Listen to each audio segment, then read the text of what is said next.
This is the Relevant Podcast.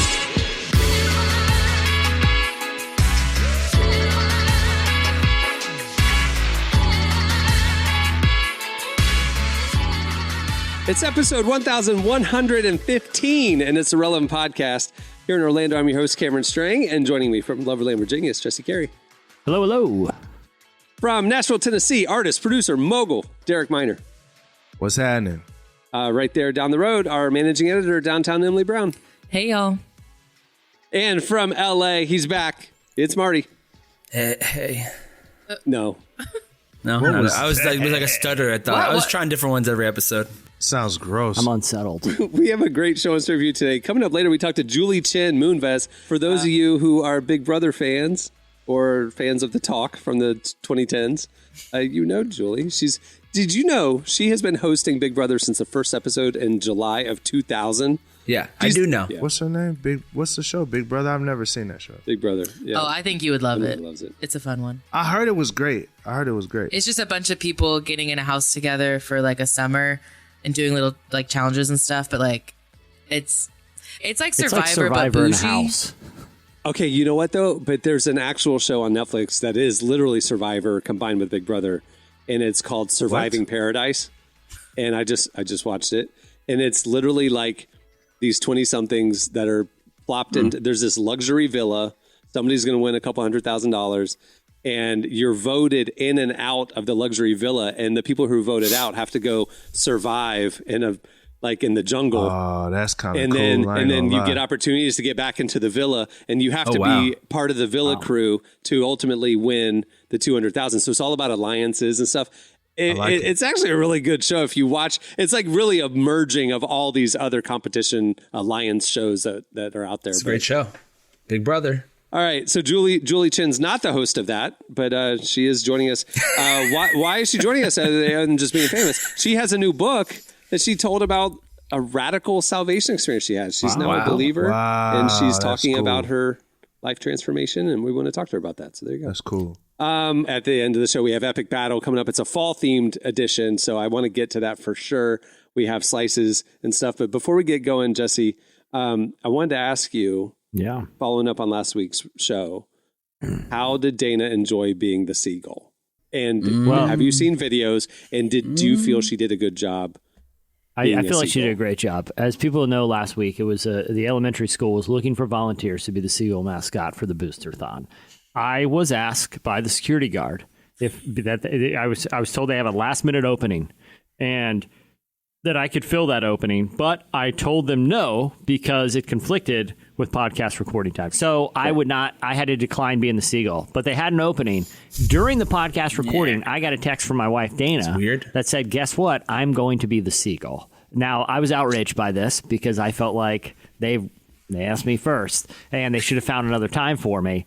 But directly after the podcast, I walked over to the school, and I was like, "All right, I'm going to support. I'm a supportive husband, and I'm going to see her. Yeah, I'm going to see her in the seagull. Are the seagull. I dig it. I dig it. So heavy. I rode my. And I texted you guys some photos and videos after this, but I rode my bike up there right after the pod. And I see her in the seagull Jesse costume. Carey rode his bike to the elementary school. I rode my bike up there, yeah. I rode my bike to see the seagull at the elementary school. Honestly, it was faster than driving. You got to park a mile away. And I see her in the middle of the field surrounded by people with the national anthem playing and a large American flag. And she has her hand over her heart, saluting the American flag. I'm not going to lie, it felt kind of weird and irreverent. I'm not big on nationalism, but it felt like you probably should. I don't know if the seagull should be leading the pledge in costume, but she did, and she did a fine job dancing and getting everyone excited. She did a great job. I smell a little hater. A little bit. Moving the show along. Stay tuned. Up next, it's Slices.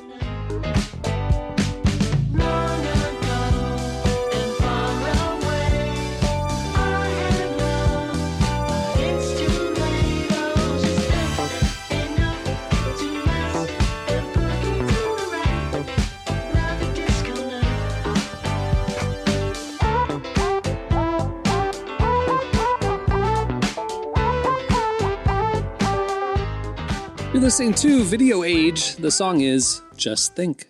Today's podcast is brought to you in part by Mercy Ships. Globally, 5 billion people lack access to surgical care.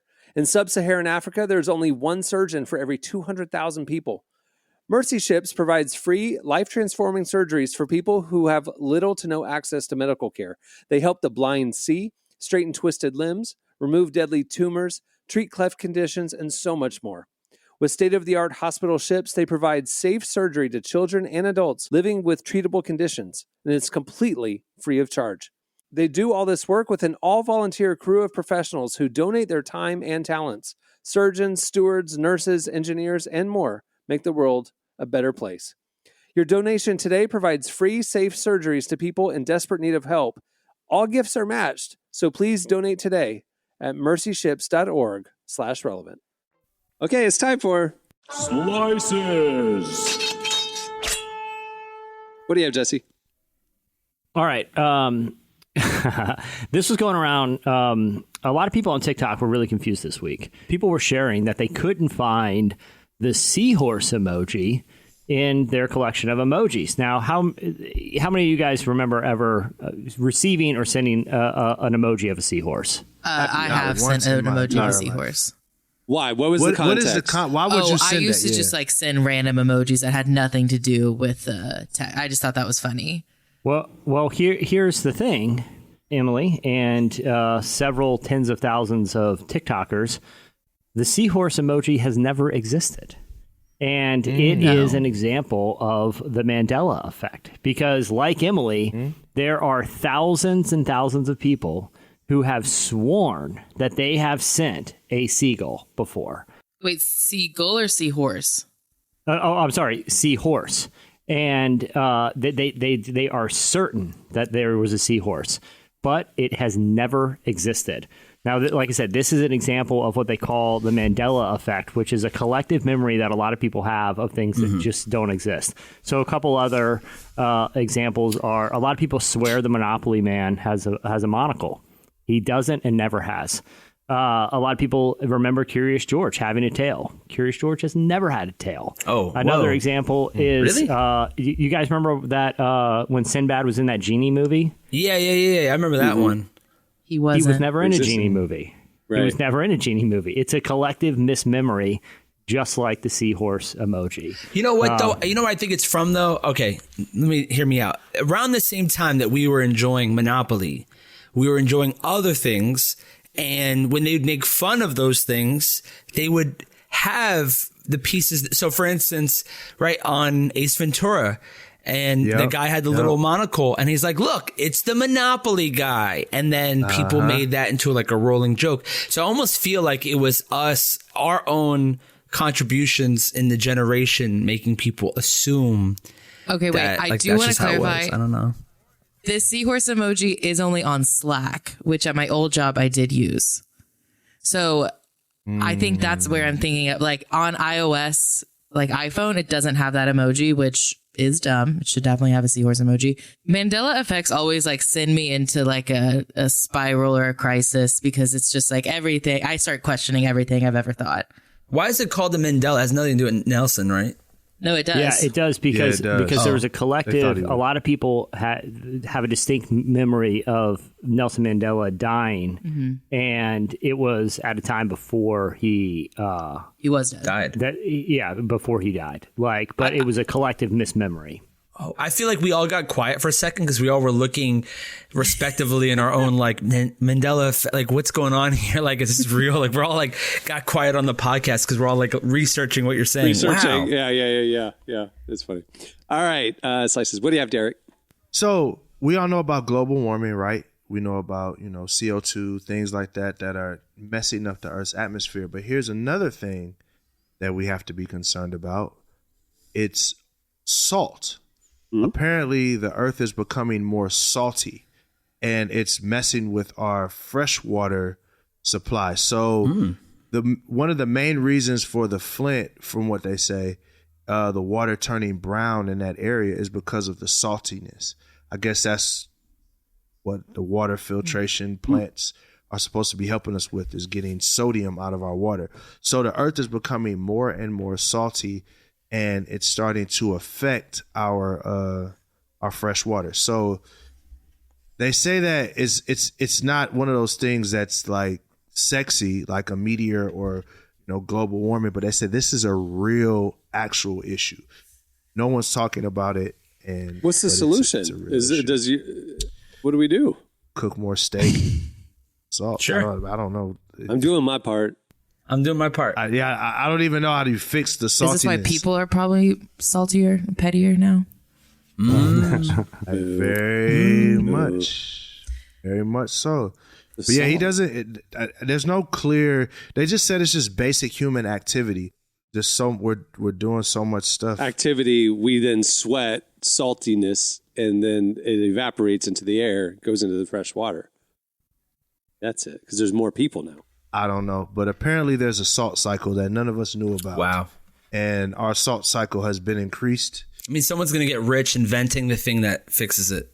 Jesse, I know that it was on the last show. Yeah, they have desalination plants and desalinators and stuff. It was on the last show about your common sense party, but low sodium water is what you should add to your platform. Common sense, man. Let's start with the easy stuff. All right. What do you have, Marty? All right, so I got a good one. Netflix ad-supported plan will reward binge watchers with an ad-free episode. So if you watch 3 episodes in a row, they'll give you 1 free episode with no ads on it, just to continue to get you glued to your seat. They want to start rewarding people who watch Netflix and binge Netflix to stay there longer in your seat. So that's the goal. The prices are going higher, so people are complaining about that. Here's the thing about the prices going higher for Netflix. If all of us, we went to Blockbuster as when you'd rent movies at Blockbuster, sometimes the bill was like $30, $40. You'd rent for a video game and 2 movies. So really, if you think about it, the premium rate is only $22. That's like a movie a month, but we're complaining about that, I guess, because 2 years ago it was $10. But right now there's about 15 million people who have the ad account for Netflix, and about 5 million who don't. So they're just trying to increase you to sit down in your seat and watch. What's the soccer player one? I was just watching that Beckham? one. I was watching that. So it was great. good. So they want me to stick. Wait, guys, I watched the sports and documentary. Getting Gotti one. Yeah, I love that one. I actually really appreciated. Netflix has been coming out with some good stuff. They even added the Spider-Verse movie. Yeah. I feel like they've needed some heat recently, because I feel like HBO Max has been killing it, in my opinion. They got the Barbie movie. They got so much good stuff going on. I don't know if Christians are revolting about that right now. I don't know what's going on with that, but the Barbie movie was pretty good. Gotta say, pretty good. It was. Emily, why did you watch Beckham? Was it, be honest, was it because of Posh Spice? Yeah, 100%. Okay. I sat through 4 episodes of the Beckham documentary. You watched a Posh Spice documentary. Yeah. Yeah. Well, I mean, it was sort of about their relationship too, just in general. But I played soccer when I was a kid, so I liked it enough. I will say, if they did less sports stuff and more of their relationship, more about Spice Girls, be upset. But it was good. Everyone should watch it. Emily, I'm going to be totally honest. I didn't expect to read this slice today. I thought we were going to talk about how Taylor Swift sold 1.5 million copies of 1989 Taylor's Edition first week, and how that is insanely incredible. Yeah, she broke her own record. That was going to be. The records were blown back in 2000, so now she's blowing it was a big. I think the last album that did that was 50 Cent The Massacre, and so that was 2003, and no one else has ever done that since then, and Taylor Swift is blowing that record, and she saved the vinyl industry. I just thought that was going to be a part of the slices today, but I got the Netflix ad-supported plan. I'll say, if it was up to me, every slice would have been about Taylor's 1989 version. Oh, okay. Every day at staff meeting, we get the latest Taylor Swift updates. So you're welcome. I got it. Fully saturated on that information. All right, that'll do it for Slices. Stay tuned. Up next, Julie Chen Moonves joins us.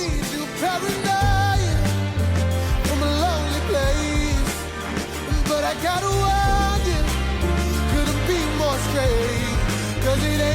answer to bring you around.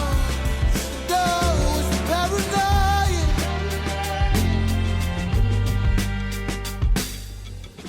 Who you fooling with your karma and your open mind? Spill your matter on the corner between love and pride. Who's gonna set you? You're listening to Sci-Fo. The song is Paranoia. Well, today's show is brought to you in part by the new book, God, the Science, the Evidence. We talk a lot about faith, but how often do we talk about science in the same breath? You might be surprised to discover just how deeply the two actually agree. For centuries, science has been used to dismiss the idea of God, but today an intellectual revolution is underway. Modern discoveries in physics, cosmology, and biology are consistently revealing the same truth: creation isn't an accident. That profound reversal is what engineers Michel-Yves Bolloré and Olivier Bonassi investigate in their international bestseller, God, the Science, the Evidence. This book is a rigorous, evidence-based critique of materialism, inviting you to explore over a dozen scientific, philosophical, and historical domains. It shows that what was once seemed impossible, that science could point to a creator, is now supported by a vast and convergent body of evidence. With over 400,000 copies sold in Europe, this book is sparking a global debate. It's thoughtful, fascinating, and a powerful reminder that reason itself affirms the existence of God. Learn more and find out where you can purchase your copy today by visiting godthesciencetheevidence.com. Where our guest today is Julie Chen Moonves. She's the host of Big Brother and a former co-host of The Talk. Back in 2018, at age 48, she began her relationship with God, and since then has been outspoken about her faith, even releasing a memoir recently titled, But First, God. She sat down with us to talk about her spiritual transformation and how her life is radically different today. Here's our conversation with Julie Chen Moonves.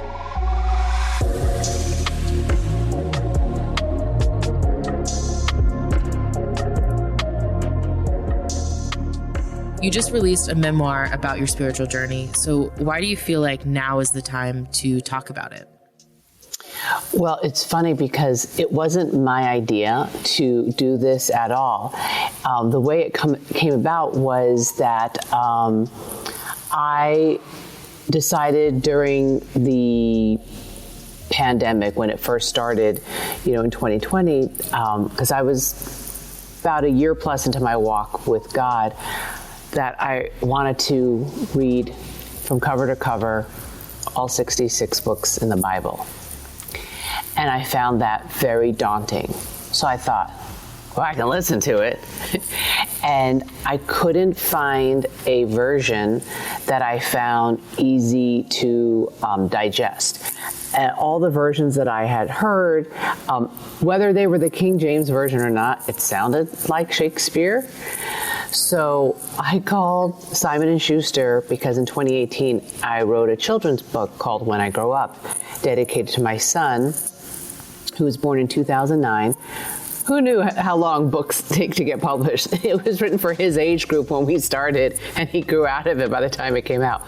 But so I had contacts at Simon & Schuster, and I emailed my contact saying that I wanted to offer my services for free, where I would read an audio version of the New International Version of the Bible.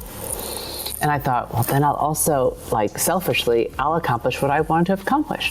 And they weren't interested in that, but in telling them why I wanted to do it, they offered me this opportunity to tell about my personal spiritual walk. And I didn't think anybody would be interested. And I was like, really? You think so? They said, yeah, you have everybody has an interesting, faith walk. And whether or not people realize it, they're on a faith walk. They may not know it, they may not acknowledge it.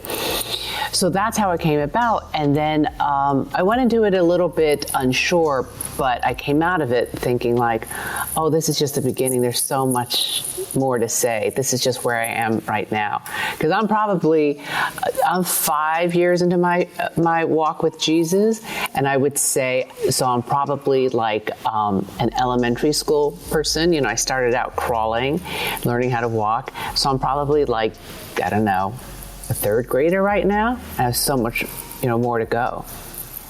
And I was really hoping, like, the time now, it was divine timing, because coming out of the pandemic, it was such a shaky time in history for all of us, especially as a nation. It wasn't just COVID, but it was, a very tense election, and Black Lives Matter. There was so much division going on. And I thought, we need to find common ground. We need unity. We need God. And I want everyone to know that if you feel hopeless, you need not to, because God is there. But you got to take the first step towards him. And that's my life verse, James 4:8. Draw near to God and he will draw nearer to you.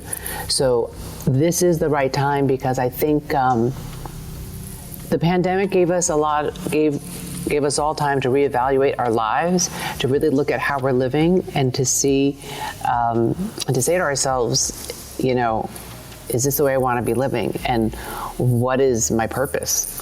So I found, this is my purpose.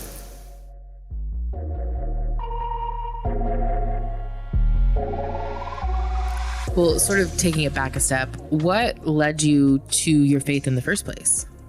It was, my life was very busy bee, and it looked like a very glamorous life. I had my dream job, a dream husband, a dream kid, and 2 dream jobs. And I lost my main job. I was forced out from my job at The Talk, where I was a co-host and the moderator for the last 8 years of my life. And it was a fun job. And when I lost that job and I was forced to step down, life as I knew it, it was like a snow globe, but it turned upside down. And that made me go through a ball of emotions. There was a lot of anger. There was fear of, what's going to become of me, my future. Who am I? Identity crisis, because I was so wrapped in my identity as a broadcaster. So I felt lost. And that was the perfect time. It was the perfect storm to look up instead of keeping my focus around things here on the earth and focusing up at him. But it was really an email I got from my aunt, who is a born-again Christian. She and my uncle, my aunt and uncle became born-again Christians in the 90s when my uncle survived cancer. Fast forward to 2001, he's a 9/11 survivor who was in the North Tower when it got hit. And they're still with us today. And my aunt, and this is my favorite aunt, she saw what was happening to me, and she sent me an email, and she said that her friend from their church in New Jersey, who I'd never met, was praying for me, and God told this friend of hers that I needed to learn about the gospel and I needed to be told about Jesus. So this friend said, you need to tell your niece about the gospel. And in this email, my aunt said, if you've noticed, I've never tried to push my faith on anyone in our very large family. And, but she was just being a messenger, right? And I had been thinking about going to church for a few months, but, because that was a tumultuous summer leading up to that September when I was forced out of the talk. And I said, I'm going to go. That email spoke to me and touched my heart. So it was a Thursday morning, and I dropped my son off at school, and I went into this church near my house that I had driven past a million times. No one was in there. It was like 8:40, and I don't know how often church doors are unlocked at 8:40 with no one in there, but some candles were lit, and I went in, and I just broke down and got down into a pew and on my knees, and I just was sobbing and asking God to help me and to show me why this was happening to me, and to show me some light and some love and some hope. And that's when I started. really started to pay attention to him, acknowledge him.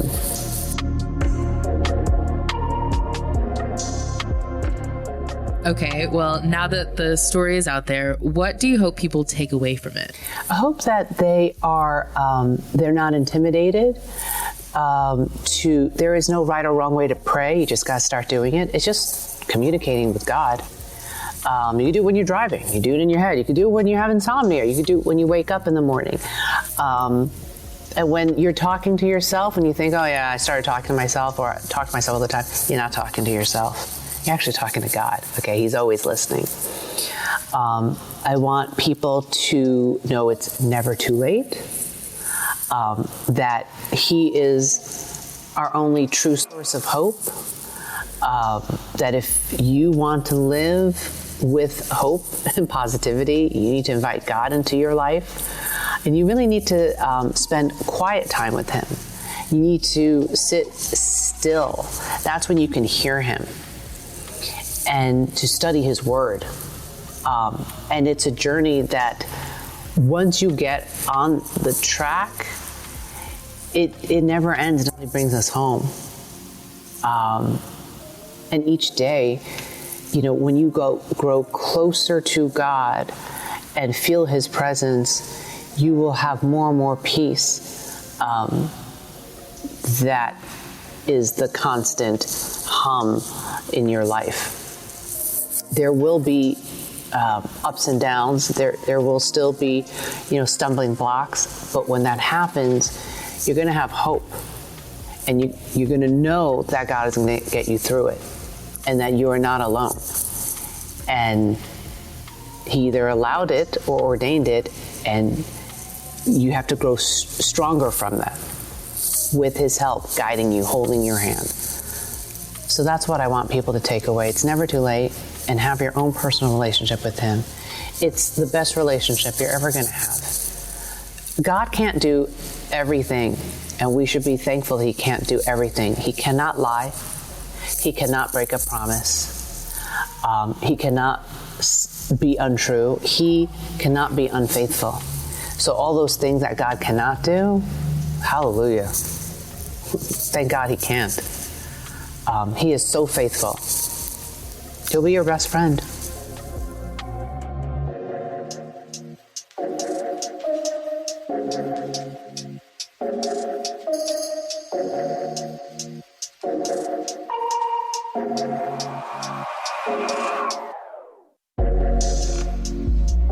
That was Julie Chen Moonves. Make sure to check out her new memoir. It's called But First, God. All right, stay tuned. Up next, it's Epic Battle. I am waiting on the other side. Looked out into everything and I tell myself it's nothing when it's quite right. Everything grew stronger in the light. You're listening to Future Islands. The song is The Tower. Well, today's podcast is brought to you in part by the new book, Confessions of a Christian Alcoholic. Author Jonathan Seidel knows firsthand how even believers can get stuck in shame and destructive habits, especially when it comes to one of society's biggest obsessions, alcohol. In Confessions of a Christian Alcoholic, he details his spiral into disordered drinking and shares the 4-step process he eventually used to break free. There's hope for alcoholics who become Christians and for Christians who become alcoholics. Find Confessions of a Christian Alcoholic wherever books are sold. What if you could change a child's life with just $10? Right now, thousands of vulnerable children in East Africa are suffering from jiggers. It's a painful, preventable parasite that burrows into their feet. Soul Hope is the only organization treating it through foot washing, medical care, and durable closed-toed shoes that protect kids long after treatment. $10 may not seem like much in today's world, but when we come together, those small gifts add up to big change. Join the 10 for 10 campaign. $10 protects 10 small toes. Visit soulhope.org/10 to give now. One small gift makes a big difference. Again, that's soulhope, SOLE, hope.org/TEN. Okay, it's time for go. If you don't know this game, it is basically our attempt to once and for all solve the internet debates. People are saying who's better, the Kansas City Chiefs or the Philadelphia Eagles, or who's better, Superman or Wonder Woman. All the junk, all y'all nerds debating stuff all day long. What we're doing is we're settling it once and for all. We're going to do it in teams. We're going to do it debate style, and we're going to pick a winner and move on. Settle it once and for all. Here we go. So the teams are going to be Jesse and Derek versus Emily and Marty. I need some team names. Jesse and Derek, what's your team name? Common Sense Party. I think that's obviously common sense. Common sense right there. Ours is good. What's that on your shirt, Emily? The First Baptist, the Colony. That's what we're gonna be. This is my First childhood Baptist church. Colony. First Baptist Church Colony. The Colony? Church Colony. That's our name right now. That's a crazy name for you. The city First I grew up Baptist. in was called the Colony. So that's why. But yeah, Okay. we can be us. FBC the Colony. That's a crazy name. Go First Baptist, baby. All right, so moving it along, round one, Common Sense Party, you have the Kansas City Chiefs. First Baptist Church Colony, you have the U.S. House of Representatives. Who would be better? Who would win in an escape room? That's what we're going to figure out right here, right now. You're up first, Common Sense Party. Tell us why the Kansas City Chiefs would be better. Is Taylor Swift with the Chiefs? She's or not part of the Kansas City Chiefs. She's a fan. Kind of. Okay. She's kind of. So Kansas City Chiefs, Common Sense Party, tell us why they'd be better than the U.S. House of Representatives at getting out of an escape room. I got to be honest. I feel like it's a very low bar because getting an escape room, I've never done one, but from my understanding, it's all about teamwork. Now, the Kansas City Chiefs are the best team in the NFL, but you could take any team. You could take a Pee-wee football team. You could take the most dysfunctional high school team with the most locker room drama, and they would have more camaraderie than the U.S. House of Representatives. Like, that is teamwork versus anti-teamwork. Derek, I feel like this is pretty easy, right? I rest my case. All right. First Baptist Church Colony. Why would the U.S. House of Representatives be better at getting out of an escape room? They wouldn't be better. Let's just be honest. They wouldn't be better. They would be absolutely. Well, as I Google the House of Representatives, I'm like, this is bad. There's 400 that's mines. an issue. They Can't even put one piece of legislation through. I mean, you got to understand who is. My God, I'm on an island by myself. Okay, they could pull through every now and every. If it cut taxes for the rich, they could definitely do it. I every agree blue with you. moon, Yes. there's like a bipartisan issue that they can agree on. I think they would agree on wanting to get out of an escape room. Yeah, there's like 400 minds that are putting together. Surely one of them works well. Hopefully. I just don't think anyone would lead Emily. I feel like unless it. Did they, Marty? Maybe if it had an NRA tax break that they would do it. I don't know. Okay, I will say escape room is not just about like, it is about teamwork, yes, but there is also like a mental aspect to it. You have to be able to like solve riddles and stuff. These people went to Yale and stuff. Yeah, and so that's they won exactly elections. There's at least That's the issue. There's at least a few of them that do puzzles. No offense to the Kansas City Chiefs. I don't think they're going to be great at the mind game part of the escape room. They do strategy for a living. That's what football is, all strategy. I think the older Football members is would be literally better. all strategy. It's The just older strategy. members That's would what be it is. better. They can't even put one piece of legislation through. So the truth is, some of the older puzzle, like Emily said, the people who play puzzles on their free time, they're the ones who we're going to look to, like an older gray. Emily, I'm sorry, but as a Swiftie, I don't mean to be that. I don't mean to mansplain Pause. Can we talk football, about Jesse identifying as a Swiftie? As a Swiftie, I Oh, like no, the first I'm time I've ever I'm even saying as heard you even- as you being a Swiftie and watching and That's being the opposite of what you invested said. in the success Yeah, I of thought the it was- Kansas City Chiefs. I do take some football is a moving puzzle, and the consequences for solving it incorrectly is physical violence. Like if Someone's going to die. Probably. Where like if the quarterback is in the pocket and he waits too long to make a complex decision, he will get hit by someone that is a very large, angry person. They have strategy. I'll give them that, but they don't. But like escape room is part strategy. Also, literally just solving riddles. Like you're not solving a riddle on a football field. The Chiefs are going to break through the wall. They're going to crack them. They're going to break stuff in the room. When a quarterback or Travis Kelce looks across the line and they have to determine in are they disguising drop coverage for a blitz, or is that safety gonna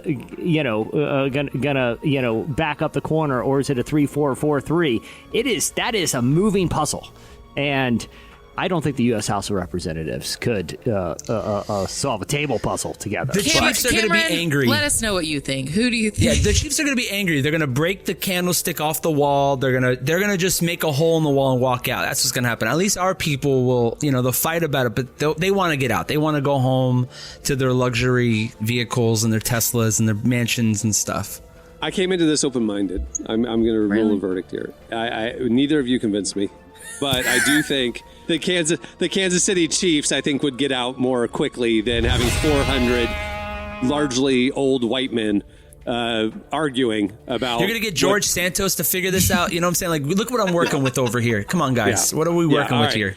Next round, we have Ice Spice, and we have San Antonio Spurs rookie Victor Wembanyama. Who would win in a battle of paintball? Common Sense Party, you have Ice Spice. First Baptist Church Colony, you have San Antonio Spurs, Victor Wembanyama. The battle is paintball. First Baptist Church Colony, you're up first. Tell us why Victor would be better than Ice Spice at paintball. I mean, well, I'm looking at what he looks like right now. I'm pretty sure. He's 7'6", he's a big and he looks dude. like Slenderman. He is the tallest. Yeah, he was Slenderman, right? For Halloween. Halloween. What do you think, Emily? You started off. I was gonna say, like, he's definitely got the height advantage. So, like, she can't, like, even if she tries to hide, like, he can just literally look around and he'll see her. And he is genuine, like, his profession is athlete, and like, you do have to have some athleticism in paintball. So I feel like he kind of already has the upper hand here, and it just seems like something. And he also seems like the guy. He's not going to lose to Ice Spice. Like, he's going to do everything he can to not lose to Ice Spice. I think that Ice Spice. I think, obviously she's super popular and she makes music and she's, whatever. But I think that I can just see him like stretching his arm over like where she's hiding and then like shooting her with the paintball. Yeah. I also feel like Ice Spice is a little clumsy. So I wouldn't be surprised if she trips and just rolls across the ground and he just knocks her with one of those. So I just feel like he just, it's just kind of like it's like on Fantastic Four, the guy who stretches, who's just like shooting from, I think that would happen here. I think he can't hide and he knows that. But his strengths are he could go farther with his body. I don't know. Common Sense Party, why would Ice Spice be better? All right, so I have two rebuttals, and then Jesse, feel free to add to this. Yeah. But first of all, Ice Spice is 5'2", maybe 5'6" or so. Hide in a lot of places. Yeah, so she can hide in a lot of places. She's smaller, and he's a bigger target. So yeah, he is taller. He can see over stuff, but also, he poke his head out, he just gets shot. So, like, let's just keep it real in that sense. Bigger target, she's a smaller target, she's faster than him, et cetera, et cetera. But I don't know that she's faster. Well, his legs are longer than she is. He can run. He can outrun her for sure. Maybe, but for those of you that don't know, Ice Spice was a star volleyball player. Oh, I didn't know that. In high school, yeah, she was a star volleyball player. So she is also an athlete. She's a smaller, more compact athlete, star volleyball player. So I'm not saying she's NBA level, but she's very competitive. And I think with those two things matched, and then Victor is, let's keep it real, he's a young man, a pretty woman. I could definitely see him falling for, He's know gonna what I'm fall saying? in love and get shot. He probably maybe will. not fall in love, but maybe be awestruck if she does that little thing. You know the thing I'm talking about, where she whips her hair or whatever. You know what I'm saying? Like, that could work in her favor. She got a lot of stuff going for her. Listen, she does. I know young men. We're stupid. So, you know what I mean? Like, it's I didn't expect this argument. I did not expect that is unfortunately a pretty good argument to make as well. Star athlete, smaller star high school athlete playing paintball.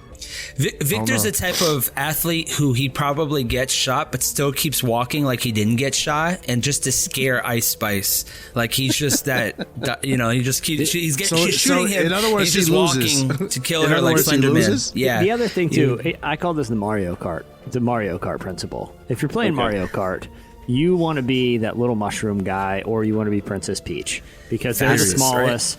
and they're the hardest to hit with those turtle shells. No one wants to be Bowser or Wario. You're a big target out there.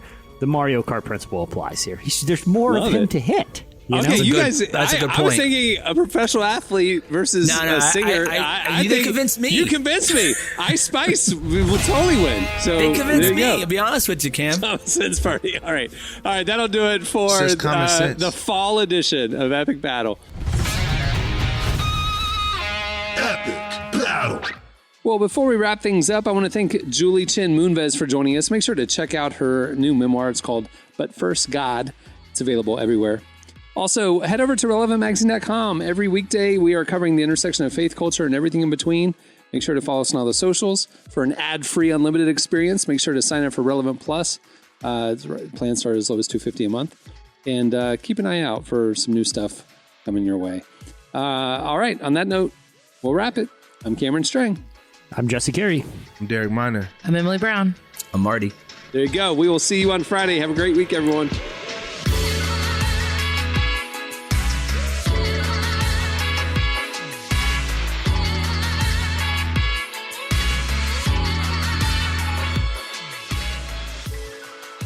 Thanks for listening to the Relevant Podcast. Check out our features, interviews, and news updates every day at relevantmagazine.com. And make sure to follow Relevant on Facebook, Twitter, and Instagram for the latest. For more great podcasts, browse the shows on the Relevant Podcast Network, which you can find at our site. And while you're there, don't miss the all-new era of Relevant Magazine. A new issue releases every other month at relevantmagazine.com.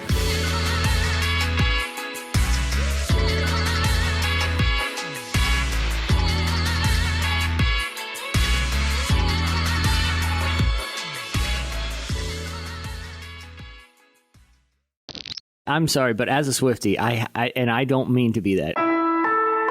Relevant Podcast Network. Shopify is a global commerce platform that helps you sell at every stage of your business and sell more with less effort thanks to the Shopify magic. Your AI-powered all-star. Sign up for a $1 per month trial period at shopify.com/redcircle, all lowercase. Go to shopify.com/redcircle now to grow your business, no matter what stage you're in. Shopify.com/redcircle.